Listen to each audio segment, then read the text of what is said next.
Salut, on se retrouve aujourd'hui pour une vidéo sur Tenet. Et oui, le prochain Nolan que j'ai pu voir en avant-première il y a déjà quelques jours.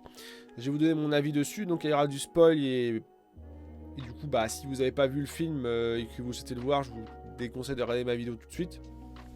Parce que je suis obligé de parler de spoil pour dire des choses que j'ai aimées ou que j'ai pas aimé.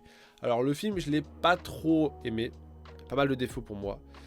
Il y a une prise de risque quand même, parce que déjà quand tu regardes la bande-annonce, tu te dis waouh, c'est spécial quand même, parce que pour vous rappeler, il y a cet enjeu de temporalité, comme Nolan aime bien le faire. Hein. Donc par exemple, là, l'exemple ici, euh, normalement on tire une balle, et ben là il reçoit la balle. Voilà, il y a l'objet est inversé dans sa temporalité actuelle. Un peu compliqué comme ça, hein, mais si vous avez vu le film, vous allez vous comprendre. Euh, et du coup, partant de ce principe-là, le film est construit du coup autour de cet enjeu. Donc pour recontextualiser dans la filmographie de Christopher Nolan, j'ai bien aimé Interstellar, j'ai bien aimé Batman, j'ai bien aimé Le Prestige, mais j'ai été déçu de Inception et Dunkerque m'a fait un peu chier, on va dire. Memento, ça va, j'ai bien aimé. Mais Dunkerque, j'ai pas trouvé de truc de ouf dedans, quoi, on va dire. Il y a juste le cut, mais pour moi c'est une facilité pour rendre le film exceptionnel. Je parle de Dunkerque. Le fait que ce soit pas dans la même temporalité, tout le partout. C'est un film de guerre tout simple, je trouve. C'est mon avis, attention, chacun a son avis, hein, je vous donne le mien ici. Et du coup sur Tenet, j'étais déçu sur beaucoup de points. Alors niveau casting par contre très bien, hein. Il y a Robert Pattinson, John David Washington, Elizabeth Debicki, et il y a en méchant notamment Kenneth Branagh. Donc qui joue très très bien, mais qui est un personnage pour moi déjà, c'est l'un des premiers défauts, extrêmement cliché, le méchant. On dirait un méchant de James Bond Eco Plus. C'est-à-dire qu'on dirait les vieux méchants de James Bond vraiment. Enfin, il est exprès bad guy, exprès saoulant pour qu'en fait on l'aime pas en fait. Vous voyez, c'est un genre de méchant qui est saoulant, enfin je trouve. Alors par contre l'acteur est très très bien, l'acteur joue bien, il y a des scènes où il est très bien dedans, je dis pas, mais je parle du personnage en lui-même, un peu cliché quoi, un peu triste je trouve d'avoir, enfin c'est dommage d'avoir une histoire aussi complexe entre guillemets, aussi recherchée, d'avoir un personnage aussi simple comme ça, dommage. Les personnages par contre sont très très bien. Bon, Robert Pattinson, pour le coup c'est peut-être le point fort de ce casting en termes de personnage, le personnage est très très bien je trouve.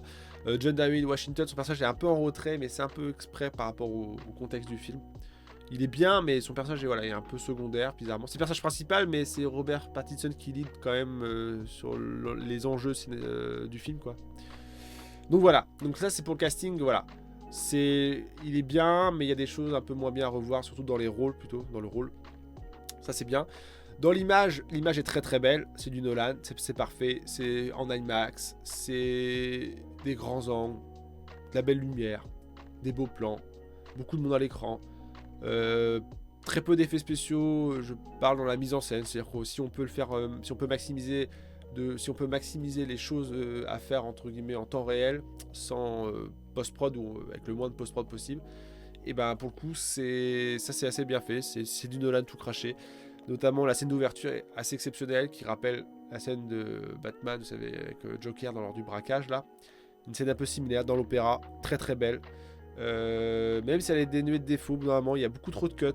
On sent que la scène devait être un peu plus longue et ça a été raccourci. Il y a beaucoup de cuts, des fois le personnage se téléporte. Un peu bizarre. Mais voilà. Autre défaut, je trouve aussi, c'est que la première moitié du film, on comprend pas grand chose. Exprès, hein. C'est pas que j'ai pas compris moi, hein. C'est que le film fait exprès de te mettre pendant plus de 45 minutes des scènes qui se suivent, avec un semblant de narration pour un peu te contextualiser ce procédé temporel, on va dire. Mais dedans, il y a des scènes qui se passent, et on sait pas ce qui se passe. Enfin, on se dit pourquoi il y a eu ça, et en fait, on le comprend plus tard dans le film. C'est le film qui te donne la réponse exprès derrière. Donc en fait, le film fait exprès de te mettre dans le doute au début pour que t'expliquer tout après. Ce qui est bien, mais ce qui crée un gros problème de rythme. Ce qui fait que la grosse première moitié du film, tu te dis, mais je me fais pas limite un peu chier. Alors tu sais qu'après, il y a des choses exceptionnelles qui vont se passer, parce que tu connais Nolan, et tu sais que voilà, il y a des choses qui vont, voilà, ça va être expliqué, c'est logique. Mais ce qui fait que c'est quand même un problème de rythme, c'est en demi-teinte, quoi. Au début, tu subis tes. Ok, ouais. En fait, tu bouffes des images, tu bouffes des gens qui parlent, tu bouffes des scènes, mais tu sais pas où ça va. Alors après, tout se libère et tu fais ah oui, ok, mais c'est un peu facile, je trouve, de rendre complexe, de rendre trop complexe des choses au départ pour tout expliquer après. Ok. Et puis après, pour favoriser sûrement un deuxième visionnage, hein, mais bon, voilà. Après, je suis pas partisan des gens qui disent attention, Nolan, c'est complexe, il faut regarder plusieurs fois, c'est méta, c'est normal que t'aies pas compris. Pour moi, ça c'est de la facilité, ça c'est de la, entre guillemets, excusez-moi de l'expression, de la branlette intellectuelle. C'est pas si compliqué que ça les films de Nolan, hein, dans l'idée. C'est un peu facile de répondre ça pour ceux qui disent qu'ils ont pas aimé ou pas compris. Parce que pour le coup, ce film te donne les réponses dans le même film plus tard. Donc pour le coup, j'ai tout compris du film. Hein. C'est pas ça le problème pour moi. Donc cette excuse ne marche pas, en tout cas pour ce film. Donc voilà. Donc attention là, par contre, je vais spoiler un peu. Au cours du film, on découvre qu'en fait, il y a un genre de retourneur de temps pour schématiser, hein, une machine. En fait, quand on rentre dedans, on revient dans le passé. Et ce qui fait qu'en fait, il y a beaucoup de scènes du coup qu'on a vues au début du film, qui en fait sont des scènes que les personnages jouent maintenant et qui du coup ont un impact sur ce qui s'est passé avant, etc.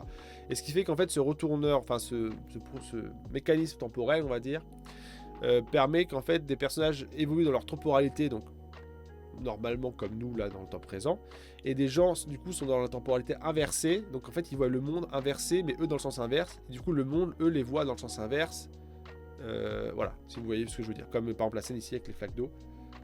Il n'est pas dans son monde, il est dans un monde inversé, mais lui du coup il pense être dans le bon sens, mais c'est lui qui est pas dans le bon sens. C'est un peu bizarre, mais quand on regarde le film on comprend. Et pour moi c'est là les premiers soucis du film, c'est qu'en fait l'histoire marche, l'histoire se maintient, l'histoire est cohérente et fonctionne avec ce procédé, rien à dire. Niveau histoire c'est pas le souci, moi c'est plutôt l'exécution. Je trouve qu'il y a beaucoup de défauts dans la mise en scène, parce que bien sûr c'est très difficile de rendre ça crédible. Des personnes qui vont dans un sens et d'autres dans l'autre. Normal. Vu que le film fonctionne avec très peu d'effets spéciaux, je pars au niveau voilà, avant-arrière. Et bah du coup pendant le tournage, il a dû dire il y a des gens qui vont avancer et d'autres qui vont faire semblant d'aller en marche arrière. Comme ça après moi, les gens vont penser qu'il y a deux temporalités. En fait, les gens évoluent dans le même cadre alors qu'ils n'ont pas deux temporalités différentes pendant le tournage. Ce qui fait qu'il y a des scènes qui ne sont pas crédibles. Par exemple, il y a une scène qu'on a pu voir tout à l'heure avec un avion qui était en feu. Pour le coup, cette scène est exceptionnelle parce que l'avion est réellement... Voilà, toute cette scène-là, vous voyez, les personnages courent dans un sens et tous les pompiers, toutes les urgences, tous les urgentistes, etc. évoluent dans un autre sens. Sauf que vu qu'ils sont majoritaires à l'écran, ils sont plus d'une trentaine à évoluer autour de l'avion parce que voilà, faut éteindre le feu, faut sauver les gens, etc. Et ben, eux, ils sont pendant le tournage. Attention, faut suivre. Pendant le tournage, ils ont tous évolué dans le sens réel du monde actuel, qui après à l'écran a été inversé pour pouvoir faire comme s'ils étaient mis à l'envers. Et les deux personnages qui évoluent à l'écran, eux, pendant le tournage, ont fait semblant de courir en arrière. Pour qu'à l'écran, il court en avant. Vous avez compris? Comme ça, pendant le tournage, enfin pendant le film, il court en avant et tout se passe en arrière. Mais pendant le tournage, c'était l'inverse. Tout se passait à l'avant, c'est eux qui courent à l'arrière. Sauf qu'on le voit qu'en fait, eux courent pour de faux. Parce que comme vous pourrez voir, après on va la revoir la scène, quand ils courent, ils font des grands gestes comme ça. Parce que pendant le tournage, ils couraient à l'envers. Sauf que quand ils courent en avant, ça fait complètement faux. On voit qu'ils courent pas pour de vrai, les mecs. Et ce qui fait que ça casse la scène. C'est dommage parce qu'elle est magnifique cette scène. Et je pense que c'est peut-être pour ça qu'ils n'ont pas pu retourner plusieurs fois ce plan. Parce que il y a beaucoup de choses qui se passent. Il y a des vraies flammes, il y a des pièces qui se pètent et tout. Il y a l'eau qui est projetée et tout. Donc en fait c'est dommage, c'est que cette scène elle marche pas pour moi. Parce que j'ai vu ce défaut, je me suis dit mais merde. Pourquoi ils ont gardé ce plan là à l'écran quoi on va dire. Pareil, un autre plan qui se passe après. Plus tard dans le film vers la fin. Il y a deux armées si vous voulez, une qui avance dans le temps réel, donc vers l'avant si vous voulez, et une autre qui avance dans le sens inverse, donc vers l'arrière. Ce qui fait que les deux armées n'ont pas la même temporalité si vous voulez, les deux groupes de soldats. Et sauf qu'il y a des scènes, notamment il y a une scène avec une voiture, et bien pour faire passer la voiture entre les personnages, dans la scène on voit que c'est les personnages qui vont vers l'avant, vers l'arrière, enfin qui vont de l'arrière vers l'avant normalement, et la voiture qui roule en arrière si vous voulez. Sauf que pendant le tournage c'est plus facile de faire rouler une voiture surtout entre des personnes qui courent dans le sens inverse et les personnages les faire courir à l'envers. Et après, on inverse le plan. Et bien, ce plan, on voit qu'il a été inversé pour plusieurs raisons. C'est qu'en fait, la voiture, quand elle roule, les personnages, ils sont censés courir en avant. Et ben en fait, ils font des petits pas en arrière pour courir parce qu'ils savent qu'il faut pas qu'ils tombent, quoi. Et il faut courir. Sauf qu'un soldat sous les bombes, ça court pas comme ça, en fait. Et vous voyez, c'est plein de petits défauts qui font que, mis bout à bout, c'est mal exécuté dans la façon dont c'est montré. Il y a même une scène de combat qui est assez connue qu'on voit dans le film, c'est qu'en fait il y a deux personnages qui se battent, sauf que les deux personnages sont pas dans la même temporalité aussi. Du coup le combat est très très intéressant niveau chorégraphie, parce que du coup il y en a un qui se bat en avant et l'autre en arrière, je sais pas comment vous dire. Sauf qu'en fait, vu que c'est très compliqué à chorégraphier, ce qui est logique, c'est normal, et ben du coup la scène elle bouge tout le temps, il y a plein de cuts et on voit que la caméra du coup elle fait des faux plans séquences avec un mouvement qui va très vite. Et ce qui fait que moi regardez, regardez comment il court, le bras comme ça. C'est pas naturel, c'est nul. On voit que ça a été tourné à l'envers en fait. C'est dommage. Pour moi ça casse la scène, c'est dommage. Vous allez me dire chipote, mais moi c'est ce que je regarde dans un film, c'est tout ce côté là en fait. Et pour moi c'est pour ça que le film peut pas devenir entre guillemets un chef-d'œuvre ou culte et tout. Parce qu'il y a beaucoup trop de défauts comme ça en fait dans l'exécution. Alors après il y a des plans qui marchent extrêmement bien. Genre toute cette scène sur la route là. Cette scène par contre a très peu de défauts, elle est très très bien. Bref. Pour revenir du coup sur ce que je disais, sur le combat, et ben du coup on voit que c'est cuté. Voilà, c'est exactement ce combat qu'on a vu tout de suite là, dans le couloir blanc. C'est que c'est trop cuté, voilà ça. C'est très beau, mais on sent que c'est cuté. Et en fait je trouve que tout le film est ça. C'est qu'en fait l'idée est géniale. L'histoire est cohérente avec cette idée. Mais la façon dont c'est montré, il y a beaucoup de défauts. Parce que c'est très difficile, bien sûr, à jouer de ça et à rendre ça crédible. Alors, c'est crédible, mais moi, je suis sorti plein de fois de ce film. Je suis sorti plein de fois à cause de ces soucis de... Vous voyez, comment on peut dire ? Bah, j'ai senti le truc, quoi, trop souvent, en fait. C'est dommage. Alors, je suis peut-être chiant, parce que du coup, je ressors trop du film, je regarde trop le côté technique, peut-être. C'est peut-être moi, hein. Mais voilà. Après, comme je vous dis, il y a quand même des problèmes. Hein. Il y a des rôles un peu caricature, trop, voilà. Le problème de rythme quand même. Donc voilà. Donc c'est pour ça que c'est un film mitigé dans ma tête. C'est bien, mais il y a trop de trucs qui font que c'est pas bien pour moi. Et du coup, c'est du bof. Voilà. C'est pas... L'essai n'est pas transformé à mes yeux. C'est dommage. On voit trop les scènes où c'est retourné en arrière, que c'est avancé et tout. Enfin, c'est dommage. Bref, je sais pas si pour vous ressentez la même chose, si vous avez vu le film ou pas. Dites-moi en commentaire en tout cas si vous l'avez aimé ou pas. Si pour vous ces soucis en fait de réalisation ne vous gênent pas du tout. Et au final, j'espère pour vous, enfin voilà, ça me permet d'apprécier le film. Pour moi, ça m'a vraiment sorti trop du film, tous ces petits soucis là. C'est dommage. Mais bon. C'est mon côté perfectionniste, on va dire, sur certaines choses. Ce qui fait que je peux pas l'ériger. Enfin, dans ma tête, je peux pas dire, ouais, c'est génial, parce que je vois trop les défauts en fait. Enfin, bref. Mais voilà, le film se tient quand même dans l'ensemble. Donc, c'est pas un mauvais film, mais c'est pas du.